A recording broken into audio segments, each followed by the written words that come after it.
September 18, 1931. A single explosion on a remote railway line in northeastern China would set the world on fire.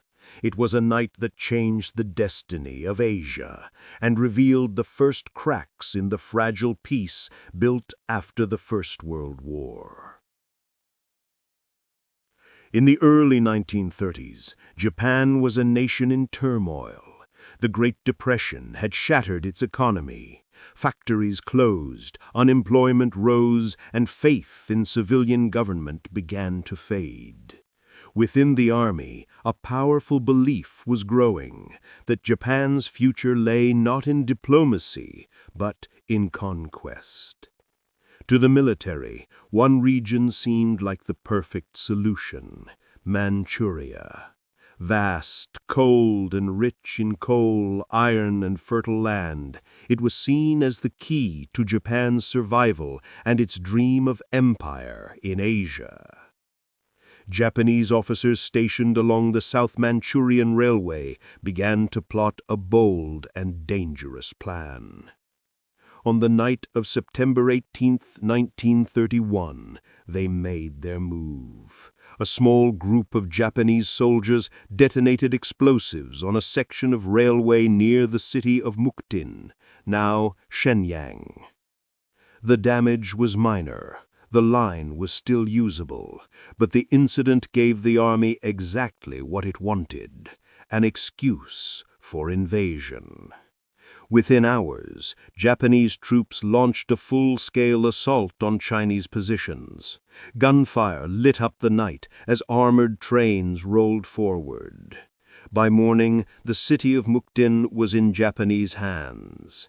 The attack had not been approved by the Japanese government in Tokyo, but by the time officials learned of it, it was already too late. In China, the response was chaotic. The nationalist government, led by Chiang Kai-shek, was focused on fighting internal enemies and consolidating power. When news of the attack arrived, the order was given to avoid open conflict. Chinese troops withdrew, and Japan took city after city, almost without resistance. By early 1932, Japan controlled all of Manchuria. They declared the creation of a new, so-called independent nation, Manchukuo. To give it legitimacy, they installed the last emperor of China, Puyi, as its puppet ruler. In reality, Manchukuo was nothing more than a colony under Japanese command, a base for further expansion into China. Tokyo's leaders justified their actions as self-defense and liberation, but the truth was obvious. Japan had invaded and occupied a foreign land. The world reacted with outrage, but little else. The League of Nations, the international body meant to preserve peace, opened an investigation. In 1932, it concluded that Japan was the aggressor and called for the withdrawal of its troops. Japan refused. Instead, in 1933, it withdrew from the League entirely.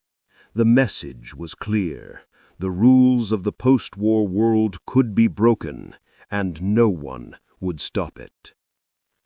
The conquest of Manchuria emboldened Japan's military leaders. They gained prestige, power, and a dangerous confidence. Over the next few years, Japan tightened its grip on northern China, built new industries, and expanded its army. Manchuria became the blueprint for Japanese imperialism, a model they would soon apply across Asia and the Pacific. Meanwhile, the rest of the world looked away. The United States issued protests but refused to take action. Britain and France, still crippled by economic depression, avoided confrontation.